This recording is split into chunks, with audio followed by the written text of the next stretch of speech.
E aí pessoal, tudo bem com vocês? Eu sou o professor Igor, mestre em História, e este é o canal História Super Sincera.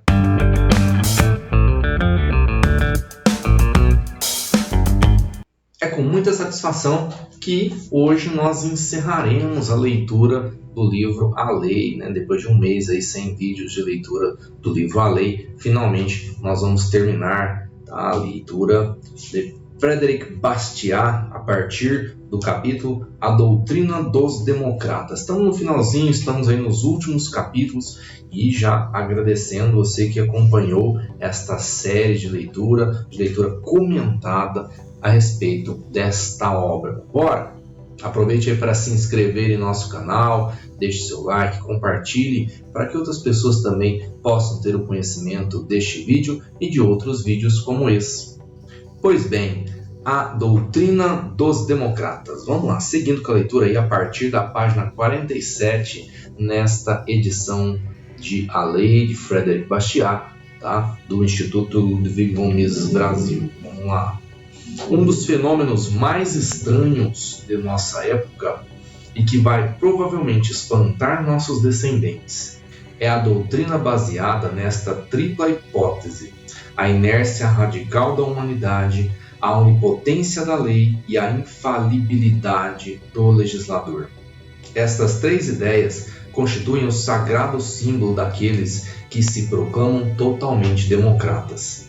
Os simpatizantes desta doutrina dizem-se também preocupados com o social. Enquanto democratas, eles têm fé ilimitada nos homens. Mas como sociais, eles consideram a humanidade como lama. Examinemos este contraste mais detalhadamente. Qual é a atitude do democrata quando os direitos políticos estão em jogo? Como ele vê o povo quando um legislador deve ser escolhido? Então, segundo ele, o povo tem uma sabedoria instintiva, é dotado de um tato admirável, sua vontade é sempre certa, a vontade geral não pode errar.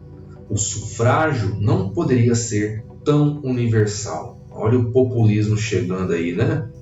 O povo é incapaz de viver sem lei, mas é totalmente sábio na hora de votar, na hora de eleger um legislador. Não somos capazes de nada. Segundo os legisladores, segundo esse pessoal que quer sempre nos controlar, mas servimos para votar e escolher aqueles que vão estar lá no poder, nos controlando. Pode o povo permanecer sempre sob tutela? Não conquistou ele seus direitos com muito esforço e sacrifício? Não deu ele já bastantes provas de inteligência e sabedoria? Não atingiu já a maturidade?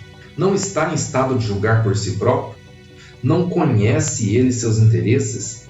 Há alguma classe ou alguém que ouse reivindicar o direito de se colocar acima do povo, de decidir e agir por ele? Não.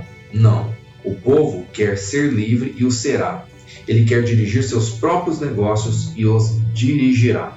Mas quando o legislador é finalmente eleito, então o tom do seu discurso muda radicalmente. O povo retorna à passividade, à inércia e à inconsistência. Porque é aquilo que a gente falou, que essa doutrina dos democratas é baseada exatamente nisso. Nessa inércia da humanidade, a humanidade está parada, esperando ser controlada. Na onipotência da lei. A lei tem todo o poder, as leis são sempre boas, sempre certas, sempre éticas, sempre morais, e a infalibilidade do legislador. Os legisladores são infalíveis na hora de criarem leis, na hora de criar as leis. São escolhidos pelo povo, estão lá para representar o povo, eles representam a vontade do povo quando cria esse monte de leis que eles criam. Muitas delas ou inúteis, ou imorais, ou antiéticas, que mais criam problemas do que solucionam. O legislador toma posse da onipotência. Agora é a vez de ele se iniciar, de dirigir, de desenvolver e de organizar. O povo deve submeter-se. A hora do despotismo soou. E agora observemos esta ideia fatal. O povo que durante a eleição era tão sábio, tão cheio de moral, tão perfeito, não tem mais nenhuma espécie de iniciativa. Ou, se tiver alguma, ela o levará à degradação. Próximo capítulo, o conceito socialista de liberdade. Vamos lá, atenção. Mas não deve ser dado ao povo um pouco de liberdade? Segundo o senhor Considerant, a liberdade conduz fatalmente ao monopólio. Nós entendemos que a liberdade significa concorrência. Mas, de acordo com o Sr. Louis Blanc, a concorrência é um sistema que arruína o homem de negócios e extermina o povo. É por esta razão que os povos livres estão arruinados e exterminados. Isso se deu na proporção do grau de sua liberdade. E um parênteses aqui que o Bastiat abre. Possivelmente o Sr. Blanc deveria observar os resultados da concorrência em povos como, por exemplo, os da Suíça, da Holanda, da Inglaterra e dos Estados Unidos. O Sr. Louis Blanc, fechou o parênteses ali, viu? Também nos fala que a concorrência leva ao monopólio. Pelo mesmo raciocínio, ele nos informa que os preços baixos conduzem aos preços altos, que a concorrência tende a secar as fontes do poder de consumo, que a concorrência força o aumento da produção e, ao mesmo tempo, a diminuição do consumo. Gente, Louis Blanc aqui está completamente errado no que ele pensa sobre concorrência. E então ele conclui que os povos livres produzem para não consumir, que a liberdade significa opressão e loucura entre os povos e que o Sr. Louis Blanc deve estar muito atento a isso. Encerra-se esse capítulo e vamos a mais um. Os socialistas temem todas as liberdades. Segue a leitura. Pois bem, que a liberdade deveriam os legisladores conceder aos homens seria a liberdade de consciência? Mas se tal fosse permitido, ver-se-ia o povo aproveitar esta oportunidade para se tornar ateu. Então seria a liberdade de educação? Mas os pais pagariam professores para ensinar a seus filhos a imoralidade e o erro. E além disso, de acordo com o Sr. Thiers, se a educação fosse deixada livre das mãos do Estado, deixaria de ser nacional e nós passaríamos a ensinar a nossas crianças as ideias dos turcos ou hindus, ao passo que, graças ao despotismo legal da universidade, elas têm, no momento, a ditosa oportunidade de serem educadas dentro dos nobres ideais dos romanos. Seria então a liberdade de trabalho? Mas isso significaria concorrência, o que resultaria em deixar sem consumo os produtos, em arruinar os negócios e em exterminar o povo. Talvez se pudesse considerar liberdade de comércio, mas você vê que cada pergunta que ele faz vem a resposta em torno disso, um pensamento em torno disso, né, que vai contrariar aquela proposta de liberdade. Talvez se pudesse considerar liberdade de comércio, mas todos sabem, e os que advogam o protecionismo já mostraram à sociedade que um homem se arruína quando comercia livremente e que, para enriquecer, ele precisa comerciar sem liberdade. Possivelmente, então, seria liberdade de associação, mas, de acordo com a doutrina socialista, a verdadeira liberdade e a associação se excluem mutuamente, já que, precisamente, não se aspira a arrebatar aos homens sua liberdade, a não ser para forçá-los a se associarem. Bem se vê que os social-democratas não podem permitir aos homens nenhuma liberdade, pois acreditam que a natureza humana, a menos que os senhores socialistas intervenham para pôr ordem em tudo, tende sempre para alguma espécie de degradação e desordem moral.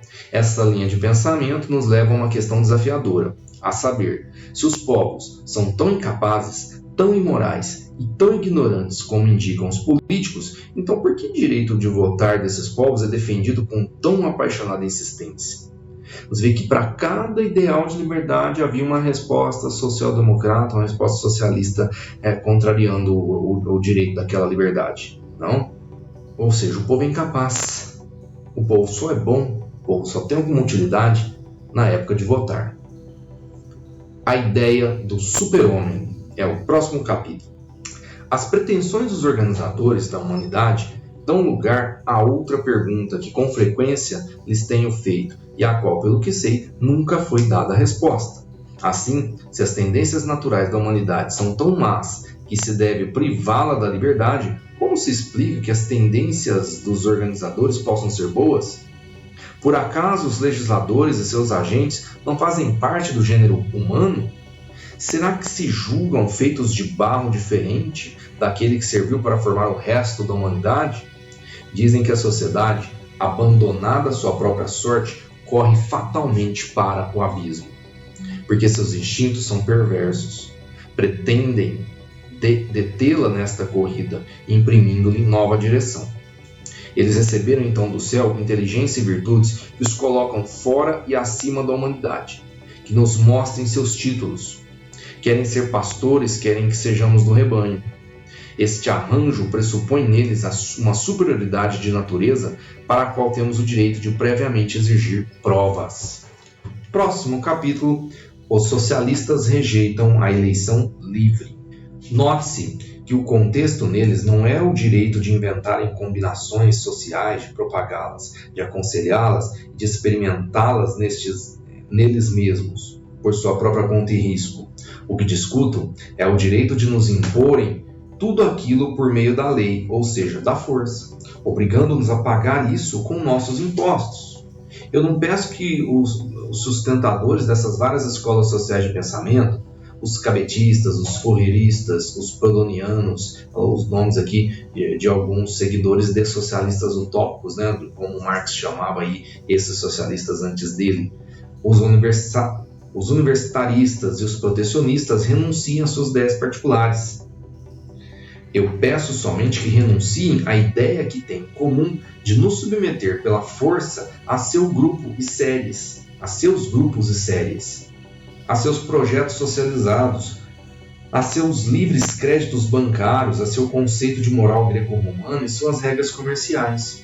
Eu só peço que nos seja permitido decidir sobre esses planos por nós mesmos, que não sejamos forçados a aceitá-los direto ou indiretamente, se julgarmos que ferem nossos interesses ou repugnam nossa consciência. Mas estes organizadores desejam ter acesso aos impostos e ao poder da lei, a fim de levar a cabo seus planos. Além de ser opressor e injusto, este objetivo implica a suposição fatal de que o organizador é infalível e o resto da humanidade incompetente. Porém, se as pessoas são incompetentes para julgar a si próprias, então por que todas estas considerações sobre o sufrágio universal? Agora mais um capítulo aí, causas da Revolução na França. Esta contradição nas ideias reproduziu-se infelizmente na realidade dos fatos na França. E apesar de o povo francês ter se adiantado mais do que os outros na conquista de seus direitos, ou melhor dito, de suas garantias políticas, nem por isso deixou de permanecer como o povo mais governado, mais dirigido, mais administrado, mais submetido, mais sujeito a imposições e mais explorado de toda a Europa. Olha como que é taxativo o Bastiat ao chegar a essa conclusão sobre a França. Tá bom, é o povo que mais lutou por conquistar direitos, mas permaneceu o mais governado, o mais dirigido, o mais administrado, o mais submetido, o mais sujeito a imposições, o mais explorado. O que adiantou isso então?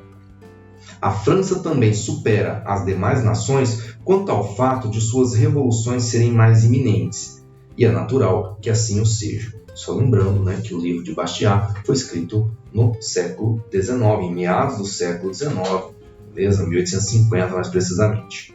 E este será sempre o caso enquanto nossos políticos continuarem a aceitar a ideia que foi tão bem expressa pelo Sr. Louis Blanc. Abre aspas para ele: a sociedade recebe impulso do poder público. Este será o caso enquanto os seres humanos se considerarem a si mesmos como sensíveis, mas passivos, incapazes de melhorar por inteligência própria e por energia própria sua prosperidade e sua felicidade, permanecendo reduzidos a esperar tudo da lei. Tudo que eu vou decidir, eu tenho que esperar alguém criar uma lei para isso, me obrigando a fazer alguma coisa ou me permitindo que eu faça alguma coisa. Em uma palavra, enquanto os homens imaginarem que sua relação com o Estado é a mesma que existe entre o pastor e seu rebanho, tudo permanecerá como está. É aquela zoeira que a gente faz por aí de chamar a galera de gado, né? os serviçais de algum político, os defensores de determinado governo. Então o pessoal chama de gado. Essa alusão ao gado já era antiga. O imenso poder do governo é o nome do próximo capítulo. Enquanto tais ideias prevalecerem, é claro que a responsabilidade do governo é imensa. Os bens e os males, as virtudes e os vícios, a igualdade e a desigualdade, a opulência, a miséria, tudo emana do governo. Ele se encarrega de tudo, mantém tudo, faz tudo. Logo, é responsável por tudo. Se somos felizes, certamente reclama nosso reconhecimento com todo o direito. Mas se nos encontramos na miséria, só podemos acusá-lo de ser o responsável. Por acaso não dispõe ele de nossas pessoas e nossos bens? Por acaso a lei não é onipotente?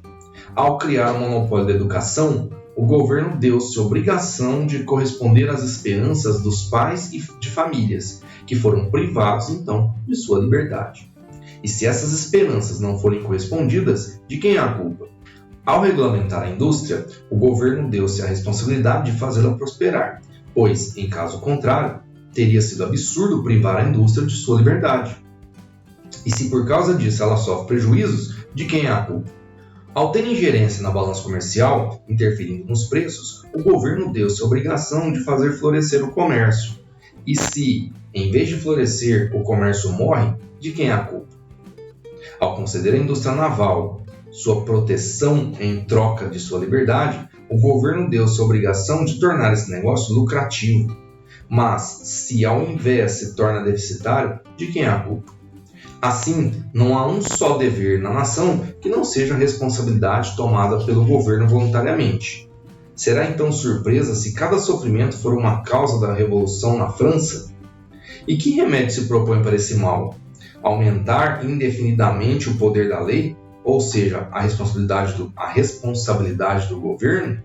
Mas se o governo toma a seu encargo o aumento e a regulação dos salários e não consegue fazê-lo, se encarrega de assegurar a aposentadoria a todos os trabalhadores e não pode fazê-lo, se encarrega de fornecer a todos os operários instrumentos de trabalho e não consegue, se encarrega de abrir créditos para todos os que estão ávidos de empréstimos, um crédito gratuito e não consegue, se de acordo com as palavras que com o sentimento vimos brotar da pena de Lamartine, e aí aspas para ele, o Estado chama a si a missão de iluminar, desenvolver, engrandecer, fortificar, espiritualizar e santificar a alma do povo. E fracassa, vou fechar aspas aí, e aí vem a pergunta, e fracassa, por acaso não se vê que, ao final de cada decepção, infelizmente, é mais do que provável que uma revolução seja inevitável?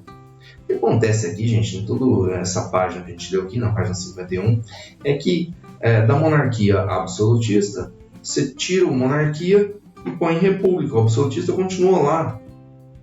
Uma nova roupagem, com um nome meio agora escondido, com um nome omitido, mas continua sendo. Vamos seguir aqui. Agora, um novo capítulo na página 52. Lembrando que o livro vai até a página 62, mas o texto termina na página 57. Tá? Estamos aí na reta final. Política e economia. Agora vamos voltar a um estudo que foi sucintamente discutido nas páginas iniciais deste estudo. A relação entre política e economia, a economia política. A ciência econômica deve ser desenvolvida antes de a ciência política ser logicamente formulada. Essencialmente, a economia é a ciência que determina se os interesses dos homens são harmônicos ou antagônicos. E isto deve ser conhecido antes da ciência política de fixar as atribuições do governo. Seguindo imediatamente o desenvolvimento da ciência econômica, e bem no começo da formulação da ciência política, esta importantíssima questão deve ser respondida. O que é a lei? O que deve ela ser? Qual o seu âmbito? Quais são seus limites? Onde terminam, por conseguinte, as atribuições do legislador? Eu não hesitaria em responder. A lei é a força comum organizada para agir como obstáculo à injustiça. Em suma, a lei é a justiça. Próximo capítulo, a legítima função da legislação. Não é verdade que o legislador tenha poder absoluto sobre nossas pessoas e nossas propriedades, pois estas existem antes do legislador, e a tarefa da lei é de dar-lhes garantias. Não é verdade que a função da lei seja reger nossas consciências, nossas ideias, nossas vontades, nossa educação, nossos sentimentos, nosso trabalho, nosso comércio, nossos talentos ou nossos prazeres. A função da lei é proteger o livre exercício desses direitos e impedir que qualquer pessoa possa impedir qualquer cidadão de usufruir destes direitos. A lei, devido ao fato de ter por sanção necessária a força, não pode ter outro âmbito legítimo que o legítimo âmbito da força, ou seja, a justiça.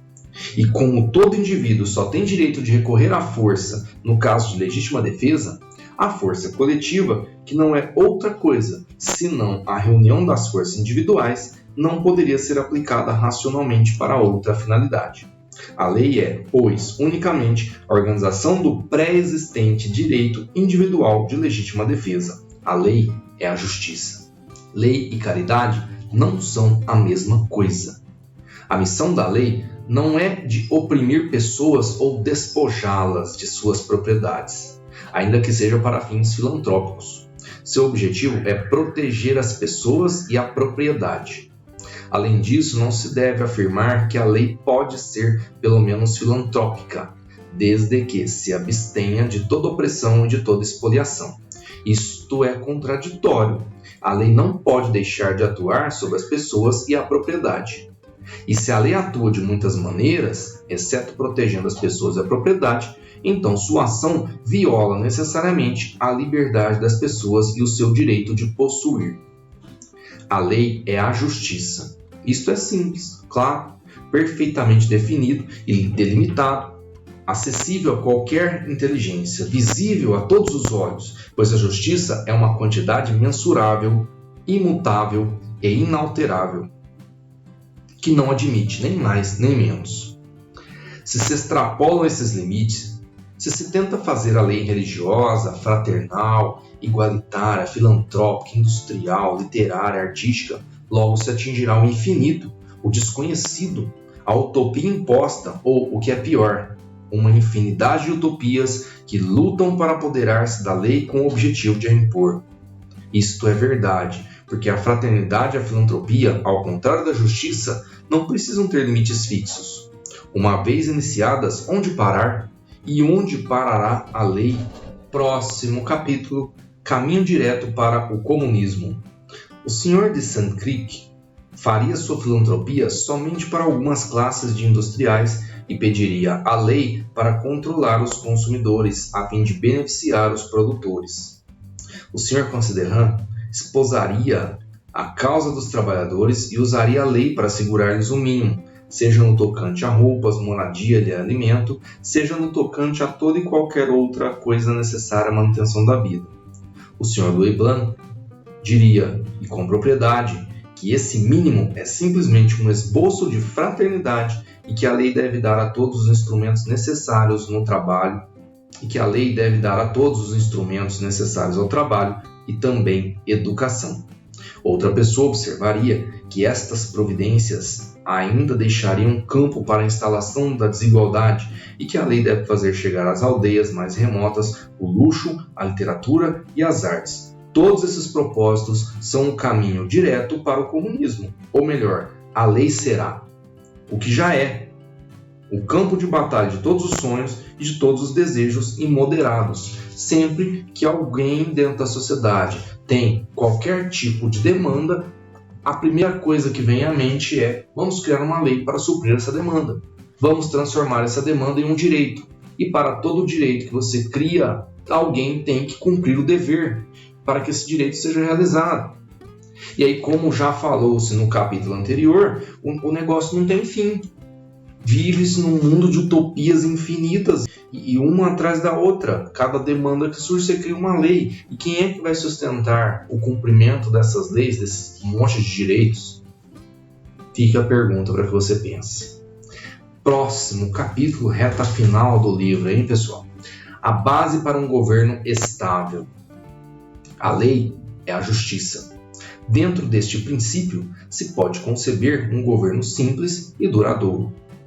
E eu desafio qualquer um a dizer de onde poderia sair a ideia de uma revolução, insurreição ou simples motim contra uma força pública limitada a reprimir a injustiça. Sob tal regime, haveria mais prosperidade e esta seria mais igualmente repartida. E quanto aos sofrimentos que são inseparáveis da humanidade, a ninguém ocorreria culpar o governo por causa deles, pois o governo é tão inocente com relação a esses sofrimentos quanto é com relação às variações de temperatura. Como prova de tal afirmação, considere-se esta pergunta: já se viu algum povo revoltar-se contra o Supremo Tribunal ou irromper pelo Tribunal do Juízo de Paz adentro para reclamar por um salário mínimo, pelo crédito livre, por instrumentos de trabalho, por preços compatíveis ou por oportunidades de trabalho? Todo mundo sabe muito bem que estas coisas não são da alçada do Supremo Tribunal ou do Juiz de Paz, e também sabe que estão fora do poder da lei. Mas façam-se leis baseadas no princípio da fraternidade, proclamando que dela emanam os bens e os males, que é responsável por toda a desigualdade social, e se verá abrir a porta para uma interminável série de queixas, ódios, transtornos e revoluções. Próximo capítulo, se vê que a lei acaba criando massa de manobra, na verdade.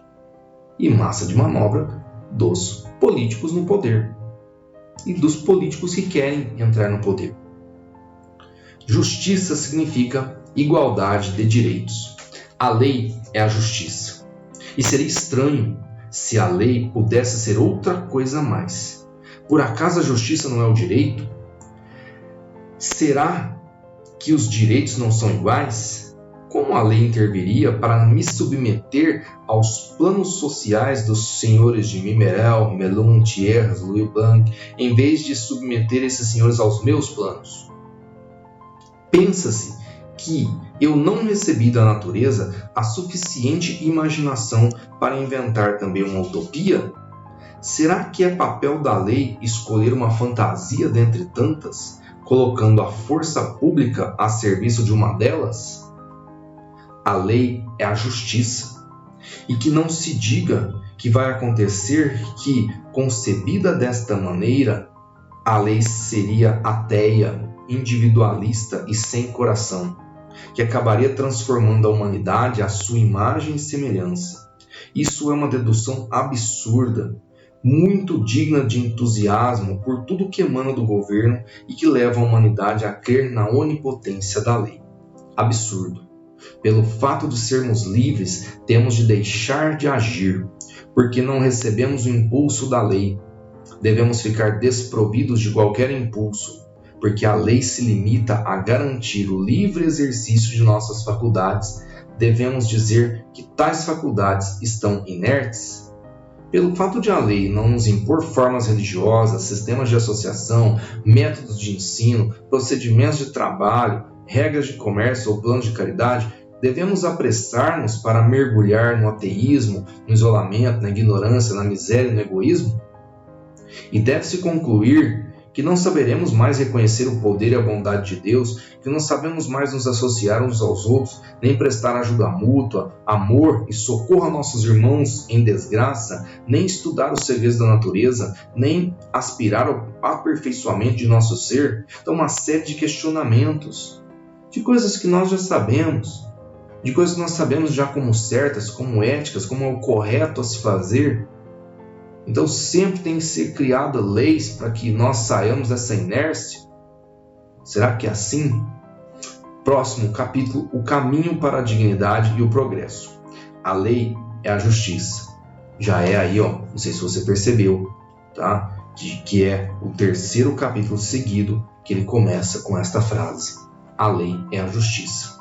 E é sobre a lei da justiça, sobre o reinado do direito, sobre a influência da liberdade, da segurança e da estabilidade e da responsabilidade que cada pessoa haverá de atingir seu pleno valor e a verdadeira dignidade de seu ser. E somente sob a lei da justiça que a humanidade alcançará lentamente, sem dúvida, mas de modo certo, o progresso que é o seu destino. Parece-me que tem a meu favor a teoria, pois qualquer que seja o assunto em discussão, quer religioso, filosófico, político, econômico, quer se trate de prosperidade, moralidade, igualdade, direito, justiça, progresso, trabalho, cooperação, propriedade, comércio, capital, salários, impostos, população, finanças ou governo, em qualquer parte do horizonte científico em que eu coloque o ponto de partida de minhas investigações, invariavelmente chego ao seguinte: a solução do problema social está na liberdade. Próximo capítulo: ideia posta à prova. Por acaso não tem a meu favor a experiência? Olhe para esse mundo inteiro. Que países possuem os povos mais pacíficos, mais felizes e mais cheios de moral? São aqueles nos quais a lei intervém menos na atividade privada.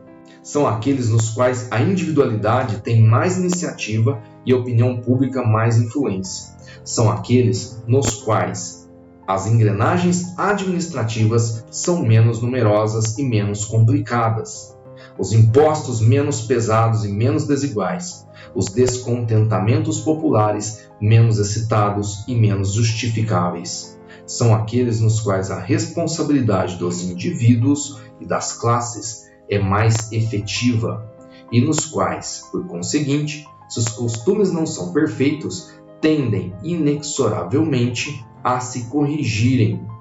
São aqueles nos quais as transações comerciais, os convênios e as associações sofrem o mínimo de restrições. O trabalho, os capitais, a população sofrem menores perturbações. São aqueles nos quais os homens obedecem mais às suas próprias inclinações, nos quais o pensamento de Deus prevalece sobre as invenções humanas. São aqueles, enfim, que mais se aproximam da seguinte solução: dentro dos limites do direito, tudo deve ser feito pela livre e espontânea vontade do homem. Nada deve ser feito por meio da lei ou da força, a não ser a justiça universal. E agora o penúltimo capítulo, aí estamos indo para a última página do livro. A paixão do mando. Isto deve ser dito: há no mundo excesso de grandes homens. Há legisladores demais, organizadores, fundadores de sociedades, condutores de povos, pais de nações, etc. Gente demais se coloca acima da humanidade para regê-la. Gente demais para se ocupar dela. E me dirão: você que fala está também procedendo como essa gente. Verdade, mas há de se convir que o faço num sentido e de um ponto de vista muito diferente. E que, se me intrometo com os reformadores, é unicamente no propósito de que deixem as pessoas em paz. Eu não me volto para o povo da mesma forma que Vaucanson olha para o seu autômato. Eu o faço como um fisiologista que se ocupa do organismo humano para estudá-lo e admirá-lo. Minha atitude para com as outras pessoas está bem ilustrada na história que se segue, de um célebre viajante. Ele chegou a uma tribo selvagem onde acabara de nascer um menino. Uma turba de adivinhos, bruxos e curandeiros, armados de anéis, ganchos e ataduras, rodeava a criança. E um deles dizia: este menino não sentirá jamais o perfume de um cachimbo da paz, se eu não alargar suas narinas. O outro dizia: ele ficará privado do sentido de audição se eu não puxar suas orelhas até os ombros. E um terceiro comentou: ele não verá a luz do sol se eu não der a seus olhos uma direção oblíqua. Um quarto acrescentou: ele não permanecerá jamais de pé se eu não lhe curvar as pernas. E um quinto disse ainda: ele não poderá pensar se eu não comprimir seu cérebro. E após tudo isso, acrescentou o viajante: Deus faz bem o que ele faz. Não pretendam saber mais do que ele. E posto que ele deu órgãos a esta frágil criatura, deixem esses órgãos se desenvolverem, se fortificarem pelo exercício, o tato, a experiência e a liberdade. E agora, o último capítulo. Deixe-nos agora experimentar a liberdade. Deus colocou também na humanidade tudo o que é necessário para que ela cumpra seu destino. famoso justnaturalismo sendo reconhecido aí. Há uma fisiologia social e providencial. Os órgãos sociais são também constituídos de modo a se desenvolverem harmonicamente ao ar livre da liberdade. Fora com os curandeiros e organizadores, fora com seus anéis, suas correntes, seus ganchos e suas tenazes, fora com seus métodos artificiais, fora com suas manias de administradores governamentais, seus projetos socializados, sua centralização, seus preços tabelados, suas escolas públicas, suas religiões oficiais, seus créditos livres, seus bancos gratuitos ou monopolizados, suas regras, suas restrições, sua piedosa moralização ou igualação pelo imposto. E posto que se infligiram inutilmente ao corpo social tantos sistemas, que se termine por onde se deveria ter começado. Que se rejeitem os sistemas, que se coloque por fim a liberdade à prova, a liberdade que é um ato de fé em Deus e em sua obra. E assim, de forma emocionante, se encerra aí o livro A Lei de Frédéric Bastiat. Você que acompanhou a gente em todos esses vídeos, observe aí na descrição, de novo, a lista, com os 5 primeiros vídeos e essa aqui, a última parte, encerrando então essa leitura comentada. Valeu, até o próximo vídeo no canal História Super Sincera.